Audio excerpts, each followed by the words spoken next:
أعوذ بالله من الشيطان الرجيم بسم الله الرحمن الرحيم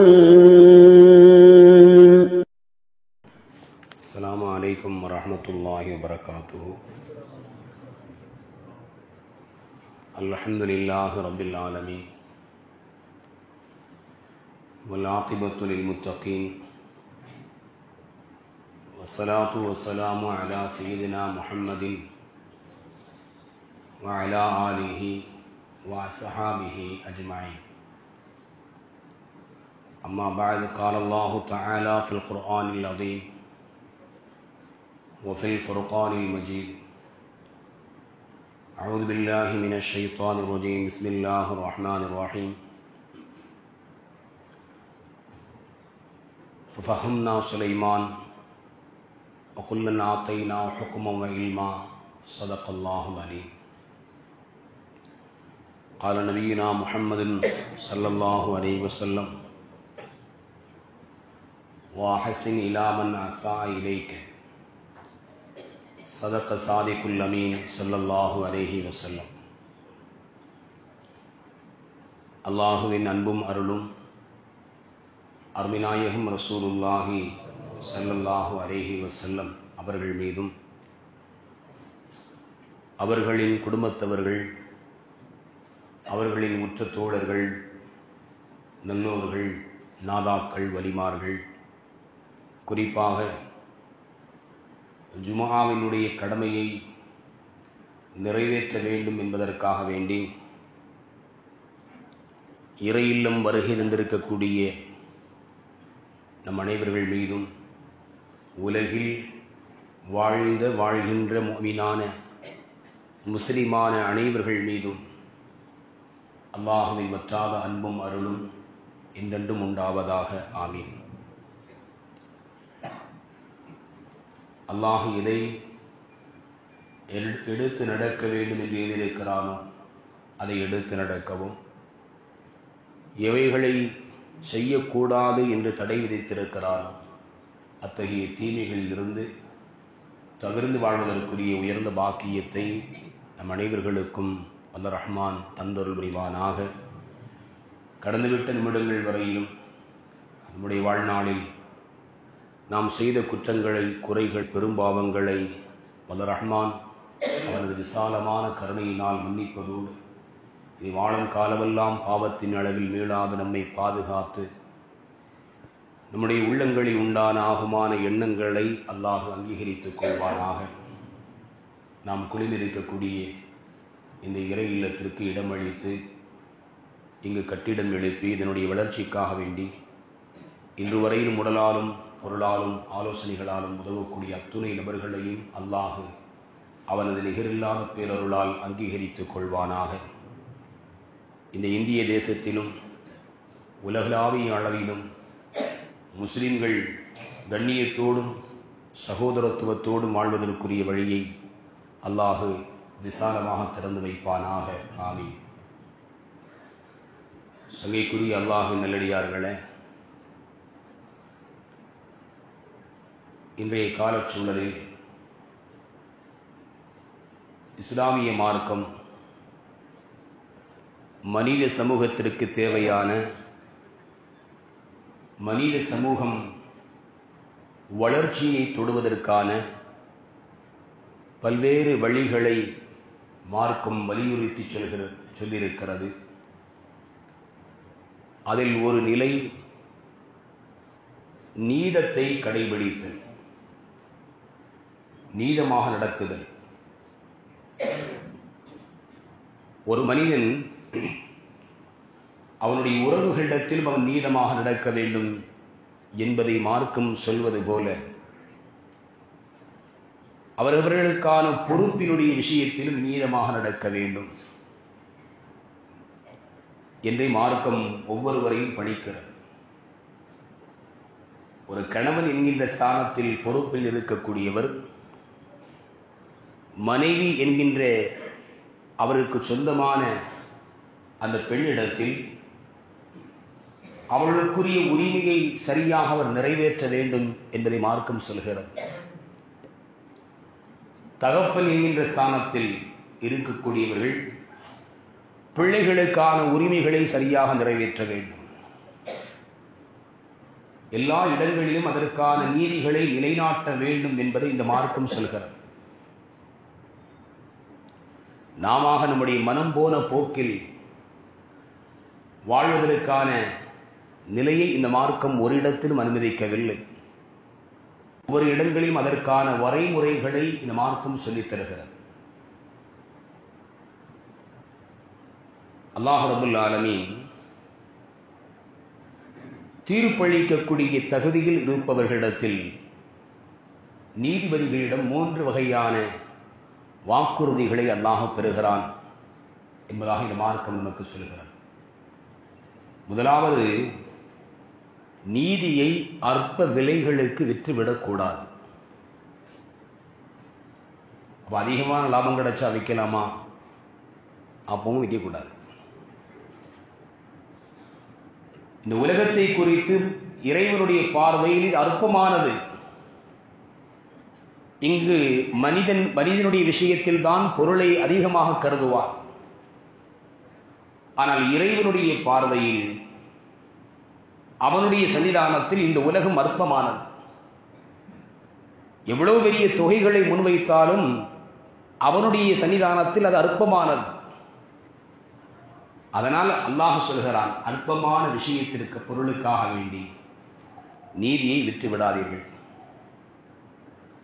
தீர்ப்பளிக்கின்ற பொழுது இரண்டாவது விஷயம், மனோ இச்சையை நீங்கள் பின்பற்றி விடாதீர்கள்.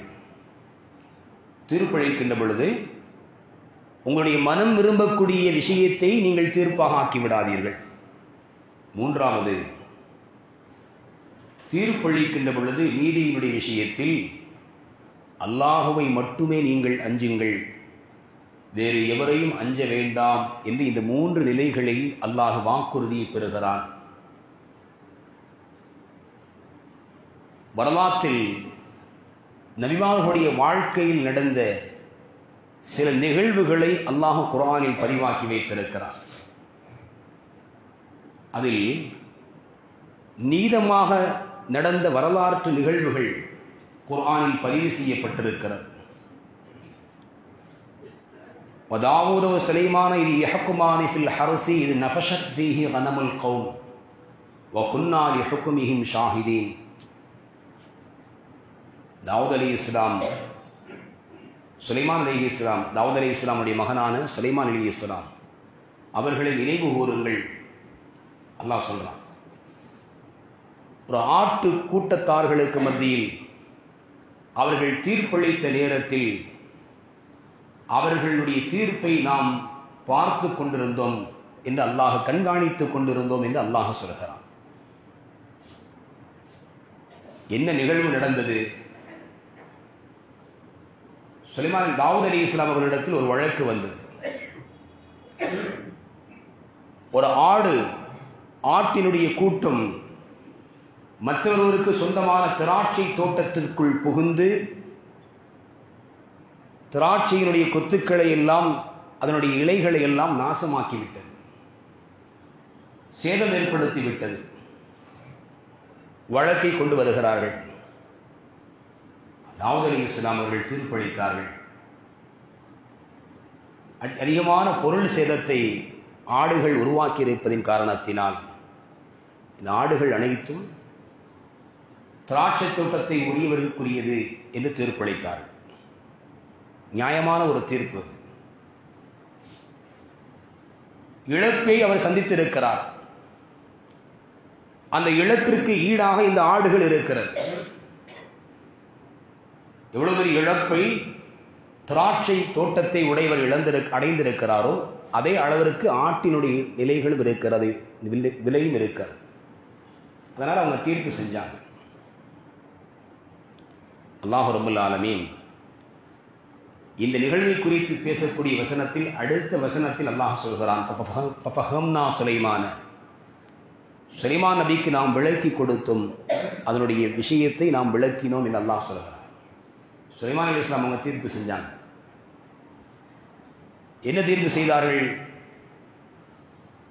ஆடுகளை பாதிப்புக்கு உள்ளான தோட்டக்காரரிடத்தில் முழுமையாக கொடுத்துடும். தோட்டத்தை ஆற்றுக்குரியவர்கள் பெற்றுக்கொண்டு முன்பு எப்படி இருந்ததோ அதுபோல அதனுடைய தோட்டத்தினுடைய வளர்ச்சியை அவர்கள் உருவாக்க வேண்டும். அதுவரையிலும் இவருக்குரிய ஆடு தோட்டத்தில் இழப்பை சந்தித்தவருக்கு அந்த ஆட்டின் மூலமாக பால் மற்ற காரியங்களை கொண்டு அவர் பயனடைந்து கொள்ளலாம். தோட்டத்தை இவர் முன்பு இருந்தது போல உண்டான வளர்ச்சிக்கு கொண்டு வந்து விட்டார் என்று சொன்னால் தோட்டக்காரரிடத்தில் தோட்டத்தை அவர் ஒப்படைத்து தன்னுடைய ஆடுகளை மீட்டிக் கொள்ள வேண்டும் என்ற தீர்ப்பை சையதுனா சுலைமான் அலைஹிஸ்ஸலாம் அவர்கள் சொன்னார்கள். இந்த இடத்தில் இருவருக்குமான இழப்புகள் என்பது சரியாக்கப்படக்கூடிய ஒரு தெளிவான ஒரு தீர்ப்பு. தாவூத் அலைஹிஸ்ஸலாம் அவர்கள் சொன்னதும் அதுவும் நேர்மையான தீர்ப்பு. இழப்பிற்கு உரிய நஷ்ட ஈடு. இங்கு இரு சாராருக்கும் மத்தியில் இழப்புகள் இல்லாத ஒரு அழகான தெளிவான தீர்ப்பை சையதுனா தாவூத் சுலைமான் அலைஹிஸ்ஸலாம் அவர்கள் செய்தார்கள். அந்த தீர்ப்பு உறுதியாக்கப்பட்டது. குர்ஆனில் அல்லாஹ் ரப்பல் ஆலமீன் இந்த தீர்ப்பை குறித்து பேசுகிறார். யா அய்யுஹல்லதீன ஆமனூ இதா ஹகம்தும் பைனன் நாஸி அன் தஹக்குமு பில் அத்ல். ஈமான் கொண்டவர்களை அழைத்து அல்லாஹ் சொல்கிறான் ஒரு செய்தி. மக்களுக்கு மத்தியில் நீங்கள் தீர்ப்பை வழங்கினால் நீதமாக நீங்கள் வழங்குங்கள். ஒரு காலகட்டத்தில் நீதிபதியாக இருந்தவர்கள் அவர்கள் அழுதிருக்கிறார்கள். நீதிபதியினுடைய பொறுப்பை ஏற்ற பின்னால் அதனால் தன்னுடைய வாழ்க்கையில் இறைவனுடைய சன்னிதானத்தில் குற்றவாளியாக நாம் நிறுத்தப்பட்டு விடுவோமோ என்ற பயத்தில் அழுதவர்களும் வரலாற்றில் உண்டு. ஹலீஃபா உமர் பின் அப்துல் அசீஸ் ரஹ்மத்துல்லாஹி அலைஹி அவர்களுடைய ஆட்சி காலத்தில் ஈராக்கினுடைய பஸ்ராவுடைய நகருக்கு இயாஸ் பின் முஆவியா ரஹ்மத்துல்லாஹி அலைஹி அவர்கள் நீதிபதியாக நியமிக்கப்படுகிறார்கள். சில காலங்களுக்கு பின்னால் ஹசன் பஸ்ரி ரஹ்மத்துல்லாஹி அலைஹி இயாஸ் பின் முஆவியா அவர்களை சந்திக்கிறார்கள். சந்திக்கின்ற பொழுது சந்தித்த மாத்திரத்தில் அழுகிறார் நீதிபதி. இவங்க காரணம் கேட்கிறாங்க, எதுக்கு நீங்க அழுகிறீங்க? அவங்க சொல்றாங்க,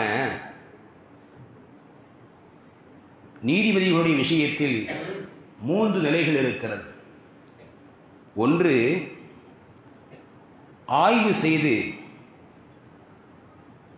நேர்மையான தீர்ப்பை கொடுப்பது, அவருக்கு சொர்க்கம். இரண்டாவது, அறியாமையில் தீர்ப்பளித்து விடுவது, அவருக்கான இடம் நரகம். மூன்றாவது, உண்மை என தெரிந்தும் கூட அந்த உண்மைக்கு எதிராக தீர்ப்பை கொடுப்பது, இவருக்கான இடமும் நரகம் என்று மக்கள் சொல்லக்கூடிய இந்த விஷயத்தை நான் கேள்வியுற்றேன். அதனால் எனக்கு என்னுடைய நிலை குறித்து அழுகை வருகிறது என்று இமாம் இயாஸ் பின் முஆவியா ரஹ்மத்துல்லாஹி அலைஹி அவர்கள் இமாம் ஹசன் பஸ்ரி ரஹ்மஹுல்லாஹ் அவர்களிடத்தில் சொன்னார்கள். ஹசன் பஸ்ரி ரஹ்மஹுல்லாஹ் அவங்க குர்ஆனில் அல்லாஹ் சொன்ன முன்னால் சொல்லப்பட்ட இந்த செய்தியை குர்ஆனுடைய வசனங்களை ஓதி காண்பித்தார்கள்.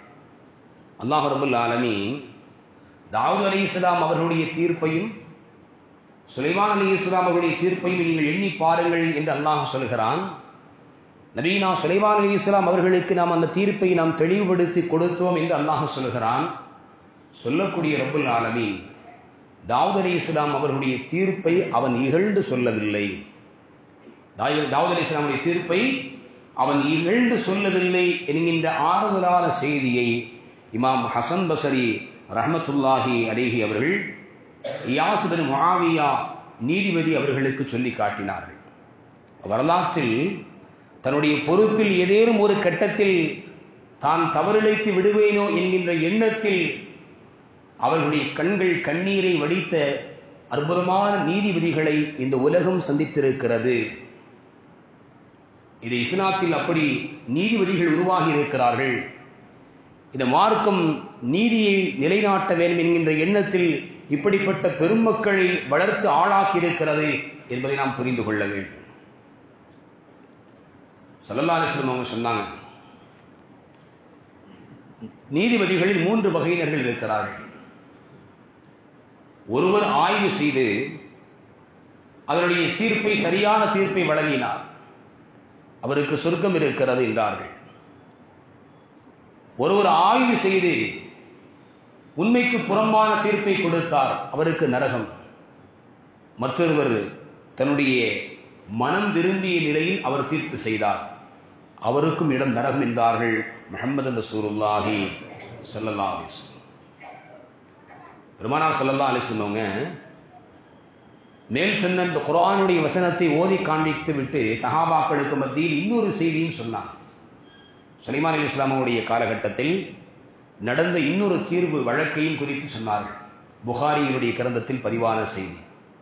அபூ ஹுரைரா ரலியல்லாஹு அன்ஹு அறிவிக்கிறார், பெருமானார் ஸல்லல்லாஹு அலைஹி வஸல்லம் சொன்னாங்க, 2 பெண்கள், அந்த 2 பெண்களுக்கும் 2 மகன்கள் இருந்தார்கள், குழந்தைகள்.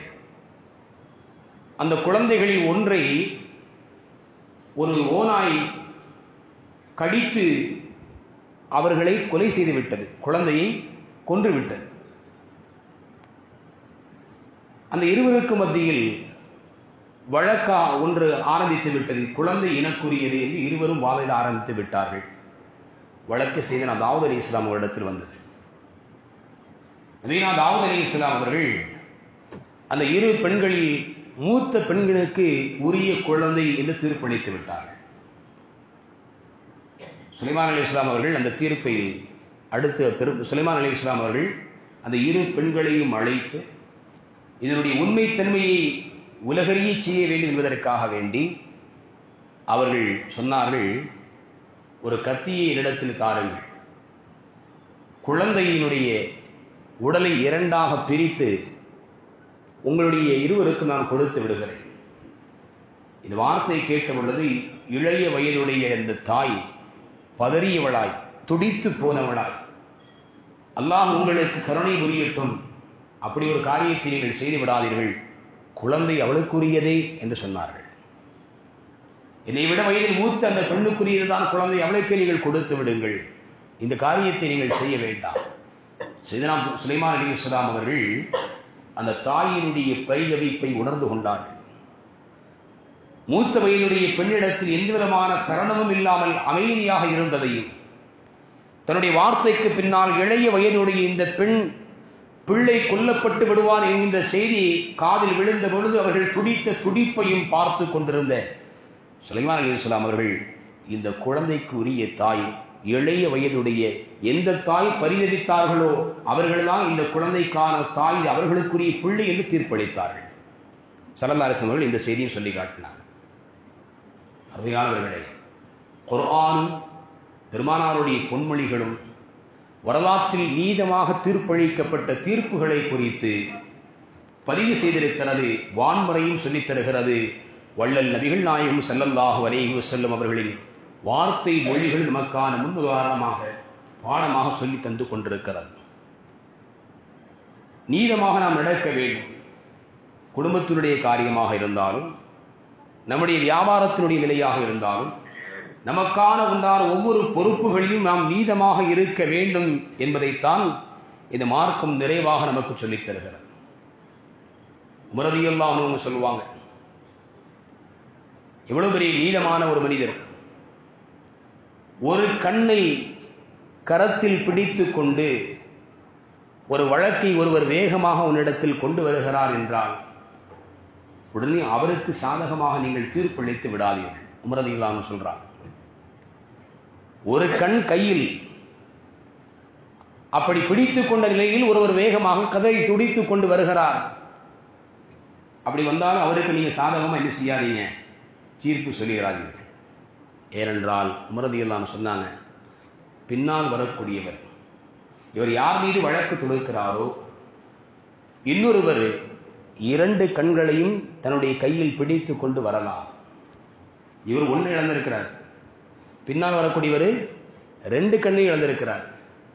அதனால் உமர் ரலியல்லாஹு அன்ஹு அவர்கள் சொல்லக்கூடிய செய்தி, இருவருடைய நிலைகளை முழுவதுமாக ஆய்வு செய்து ஆராய்ந்து விசாரித்து அதற்கு பின்னால் தீர்ப்பு வழங்குவதே சிறந்தது என்கின்ற கருத்தை அழகான முறையில் ஓமையாக உதாரணமாக சொல்லி காட்டினார்கள். இது மார்க்கம் எல்லா இடங்களிலும் செல்கிறது. நீதமாக நடந்து கொள்ளுங்கள். பெருமானார் ஸல்லல்லாஹு அலைஹி வஸல்லம் அவர்கள் முஃமின்களுடைய பண்புகளை குறித்து சொல்லக்கூடிய நேரத்தில் வஹஸின் இலா மன் அஸா இலைக என்றார்கள். உங்களுக்கு மாறு செய்தவர்களுக்கும் நீங்கள் உபகாரம் செய்யுங்கள். மாறு செய்தவர்களுக்கும் நீங்கள் உபகாரம் செய்யுங்கள். ஒரு வழக்கு வருகிறது, நமக்கும் அவருக்குமான சில பிரச்சனைகள் என்று சொன்னால் அந்த பிரச்சனைகளை குறித்து தீர்ப்பு சொல்கின்ற பொழுது நீதம் எதுவோ அதைத்தான் கடைபிடிக்க வேண்டுமே தவிர தனிப்பட்ட முறையில் சுய வாழ்க்கையில் நமக்கும் அவருக்குமான அந்த கசத்தூனுடைய நிலையை கவனித்து நாம் தீர்ப்பளித்து விடக்கூடாது. பெருமானார் ஸல்லல்லாஹு அலைஹி வஸல்லம் சொல்கிறார்கள், வஹஸின் இலா மன் அஸா இலைக். மாறு செய்தவராக இருந்தாலும் தீர்ப்பினுடைய விஷயத்தில் இல்லை, அவர்களோடு நீங்கள் நடந்து கொள்ளக்கூடிய சாதாரணமான நிலைகளிலும் உபகாரியாக நீங்கள் அவர்களுக்கு இருங்கள். உங்களுக்கு மாறு செய்த ஒருவர் பாதிக்கப்பட்டார், ஒரு வாகனத்தில் போகவே கீழே விழுந்துட்டார். அப்படி கண்டு காணாமல் நம்ம போயிடலாமா? மாறுக்கு அப்படி சொல்றதா அப்படின்னா அப்படி கிடையாது. உடனே நாம் அவருக்கு என்ன செய்யணும்? நாம் உதவி செய்யணும். அந்த இடத்தில் அவருக்கு என்ன உதவியை நம்மால் செய்ய முடியுமோ அந்த உதவியை நாம் முதலிலே முந்திக் கொண்டு செய்ய வேண்டும். மார்க்கம் சொல்கிறது, உபகாரியாக நீங்கள் இருங்கள், உங்களுக்கு மாறு செய்தவர்களுக்கு நீங்கள் உபகாரியாக இருங்கள் என்று சொல்கிறார். அருமையானவர்களே, இந்த இஸ்லாம் ஒவ்வொரு கட்டங்களிலும் மனித வாழ்க்கைக்கு தேவையான எல்லா விதமான நேரான நிலைகளை சொல்லித் தருவதோடு எல்லா இடங்களிலும் ஒருவர் எப்படி நீதமாக நடக்க வேண்டும் என்பதையும் சொல்லித் தருகிறது.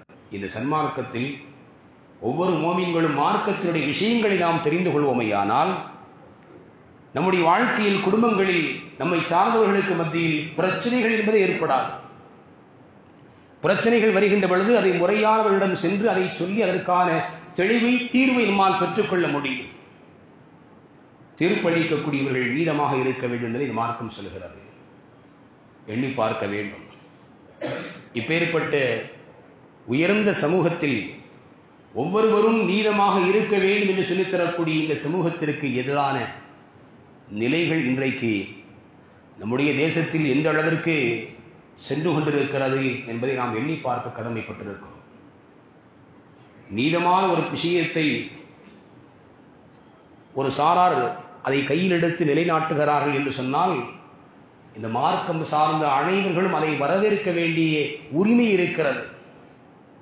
நீதம் நிலைநாட்டப்பட்டது, அதை நாங்கள் வரவேற்கிறோம் என்று சொல்வதற்கான துணிவும் துணிச்சலும் இந்த சமுதாயத்தில் உள்ள ஒவ்வொருவருக்கும் இருக்கிறது.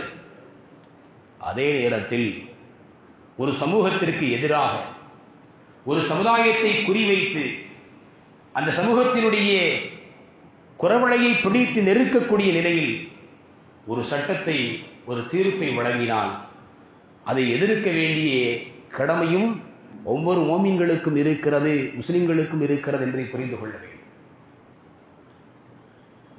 அல்லாஹ் ரப்பல் ஆலமீன் ஒரு ஊரை அழிக்க சொன்னான். அந்த ஊர்ல ஒரு ஆபித் இருக்கிறார், எல்லாவற்றையும் வணங்கிக் கொண்டிருக்கிறார், சதாவும் உன்னை நினைத்துக் கொண்டிருக்கிறார். அந்த மனிதனுமா அழிக்கப்படணும்? அல்லாஹ் என்ன சொன்னான் தெரியுமா? முதல்ல அவரிலிருந்து அழிவை ஆரம்பி, அழிவு அவரிலிருந்து தொடங்கட்டும். என்ன காரணம்? இந்த மக்கள் இவ்வளவு பெரிய வழிகேட்டில் இருக்கின்ற பொழுது அந்த மனிதன் அதை திருத்துவதற்கான முயற்சியை எடுக்கவில்லை. மக்கள் எவ்வளவு வழிகேட்டில் போனாங்க, எவ்வளவு பாவத்தில் மூழ்கினாங்க, இவர் அதை கண்டுகொள்ளாமல் இருந்தார். அதனால அவரும் அழிக்கப்படுவதற்கு தகுதியானவர் தான் என்று அல்லாஹ் சொன்னார் என்பதை வரலாற்றில் நாம் பார்க்கிறோம். அருமையானவர்களே, நம்முடைய மனதளவிலாவது இந்த காரியத்திற்கான வெறுப்பை நாம் எண்ணி பார்க்க வேண்டும். இந்த மார்க்கத்தில் அல்யோம அக்மல்து லக்கும் தீனக்கும் அத்மம்து அலைக்கும் நிஅமதி என்ற அல்லாஹ்வே சார்ந்து தந்த இந்த மார்க்கம் சன்மார்க்கம். இதனுடைய ஒவ்வொரு சட்டங்களும் ஒவ்வொரு மனிதனுடைய வாழ்க்கையில் எல்லா நிலைகளிலும் மனித சமூகத்திற்கு பயன் தரக்கூடியதாகவே அமைந்திருக்கிறது. இந்த மார்க்கத்தில் இரண்டு கடமைகள் தான். ஹுக்கூக்குல்லா ஹுக்கூக்குல் இபாதா, அல்லாஹ்விற்காக நிறைவேற்றப்பட வேண்டிய கடமைகள் ஒரு பகுதி, அடியார்களுக்கு நிறைவேற்ற வேண்டிய ஒரு பகுதி. இந்த அடியார்களுக்கு நிறைவேற்ற வேண்டிய பகுதியை நாம் எடுத்து பார்த்தோம்னு சொன்னா எல்லா விஷயங்களும் நன்மையான காரியங்களும் பிற மனிதர்களுக்கு பயன் தரக்கூடிய காரியமாகத்தான் மார்க்கம் சொல்லித் தருகிறது. ஜகாத்தை எடுத்து பாருங்க, சதகாவுடைய காரியத்தை எடுத்து பாருங்க, சகோதரத்துவத்தை பேணுவதில் இந்த மார்க்கம் சொல்லக்கூடிய வழிகாட்டுதலை எடுத்து பாருங்கள். எவ்வளவு அற்புதமான நிலைகளை எல்லாம் சொல்லித் தருகிறது. கொடுப்பதற்கான பணம் இல்லை, காசு இல்லை கையில, தர்மத்தினுடைய நன்மையை பெற வேண்டும் என்று நினைக்கிறார். முஹம்மது ஸல்லல்லாஹு அலைஹி வஸல்லம் அவர்கள் முத்தாய்ப்பான ஒரு செய்தியை சொன்னார்கள். ஒரு முஸ்லிமான ஒரு சகோதரனை, மூமினான ஒரு சகோதரனை மலர்ந்த முகத்தோடு புன்னகையோடு நீங்கள் சந்தித்தால் அதுவும் தர்மம் என்றார்கள் முஹம்மது ரசூலுல்லாஹி ஸல்லல்லாஹு அலைஹி வஸல்லம். கடுகடுத்த முகம் இங்கு தேவையில்லை என்கிறது மார்க்கம். கசப்பான வார்த்தைகள் தேவையில்லை என்கிறது நம்முடைய சன்மார்க்கம். சத்தியத்தை நிலைநாட்ட வேண்டும், நீதியோடு இருக்க வேண்டும் என்பதை சொல்லித் தருகிறது இந்த மார்க்கம். கொடுப்பதற்கான பொருள் இல்லாவிட்டாலும் சிரிப்பதற்கான மலர்ந்த முகத்தோடு மகிழ்ச்சியோடு ஒருவரை பார்ப்பதற்கான முகத்தை அல்லாஹ் தந்திருக்கிறான். அதனால் அந்த முகத்தை கொண்டு நீங்கள் நன்மைகளை தேடிக்கொள்ளுங்கள் என்கிறார்கள் நாயகம் ரசூலுல்லாஹி ஸல்லல்லாஹு அலைஹி வஸல்லம். அருமையானவர்களே, அப்பேற்பட்ட இந்த மார்க்கத்தில் சொல்லப்பட்ட ஒவ்வொரு சட்டங்களும் இன்றைக்கு ஒவ்வொன்றாக கை வைக்கப்பட்டு கடைசியாக வக்ஃபினுடைய சட்டம் பல எதிர்ப்புகளை தாண்டி இரவோடு இரவாக அந்த சட்டத்தை அமல்படுத்தி இருக்கிறார்கள். எவ்வளவு பெரிய துரோக செயல்! இந்த தேசம் என்பது பன்முகத்தன்மை கொண்டது. இந்த தேசத்தினுடைய வளர்ச்சிக்காக வேண்டி, இந்த தேசத்தினுடைய விடுதலைக்காக வேண்டி போராட்டங்களில் பங்கெடுத்தவர்கள் அவர்களுடைய விகிதாச்சாரத்தை கணக்கெடுகின்ற பொழுது இஸ்லாமியர்களுடைய பங்களிப்பு என்பது அவர்கள் வாழ்ந்த நிலையை விட அதிகமானது என்று சொல்கிறார்கள். அவர்கள் சமூகத்தவர்களுடைய சதவீதத்தை கவனித்து அதிகமானவர்கள் இந்த இந்தியாவினுடைய சுதந்திரத்திற்காக வேண்டி உயிரை பொருளை தியாகம் செய்திருக்கிறார்கள் என்று மாற்று மதத்தவர்கள் அறிவிக்கக்கூடிய அறிவிப்புகளை எல்லாம் பார்க்கும். இந்த தேசத்தினுடைய நலனுக்காக எல்லா இடங்களிலும் எல்லா கட்டங்களிலும் பொன்னையும் பொருளையும் உயிரையும் தியாகம் செய்த இந்த தியாகத்தினுடைய வெளிப்பாடாக விளங்கக்கூடிய இந்த சமூகத்திற்கு எதிரான காரியங்கள் ஒவ்வொன்றாக அரங்கேறிக் கொண்டிருக்கிறது. நாம் அதை எண்ணி பார்க்க வேண்டும். நல்ல வரலாறுகளை, நல்ல தீர்ப்புகளை குர்ஆன் சிறப்பாக பேசுகிறது. பல இடங்களில் அல்லாஹ் சொல்லக்கூடிய வார்த்தை, குர்ஆனினுடைய வார்த்தைகளில் அல்லாஹ் நிறைவு செய்யக்கூடிய வாக்கியம் இது. இன்னல்லாஹ லா யுஹிப்புல் ஸாலிமீன். அல்லாஹ் அநீதக்காரர்களை ஒருபோதும் நேசிக்க மாட்டான். என்ன வேண்டுமானாலும் நீ செய்து கொள், இந்த சமூகத்திற்கு முன்னால் ஒரு நாள் நீ மண்டியிட்டே ஆக வேண்டும். பொறுத்து கொண்டே இருக்கிறது என்பதற்காக வேண்டி சமூகத்திற்கு எதிரான எத்தனையோ விஷயங்கள் கட்டவிழ்த்து விடப்படுகிறது. அனாச்சாரியமான காரியங்கள், அத்துமீறல், அநீதம் செய்தல், இந்த சமூகத்தை எப்படியெல்லாம் நெருக்கடிக்குள்ளால் தள்ள முடியுமோ அத்துணை காரியங்களையும் மத்தியில் ஆளக்கூடிய அரசின் மூலமாக செயல்படுத்தப்படுகிறது. அருமையானவர்களே, இங்கு நாம் கவனிக்க வேண்டிய செய்தி, குர்ஆன் நமக்கு சொல்லித்தரக்கூடிய ஆறுதல், சத்தியம் என்பது சோதனைக்கு உள்ளாக்கப்படும். சத்தியவான்கள் சோதிக்கப்படுவார்கள், ஆனால் அவர்கள் வீழ்ந்து விட மாட்டார்கள். அநீதக்காரர்களுடைய கரங்கள் ஓங்குவதாக இருக்கும். வரலாற்றில் நாம் பார்க்கிறோம். ஃபிரௌனுடைய வாழ்க்கையை எண்ணி பாருங்கள். மிகப்பெரிய ஆட்சி அதிகாரம், ஆனால் அவனுடைய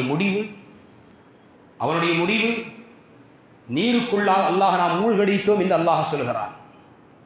கடைசியில் கலிமாவை சொல்வதற்கு அவன் முனைந்த பொழுது அந்த வாய்ப்பை இறைவன் அவனுக்கு தரவில்லை.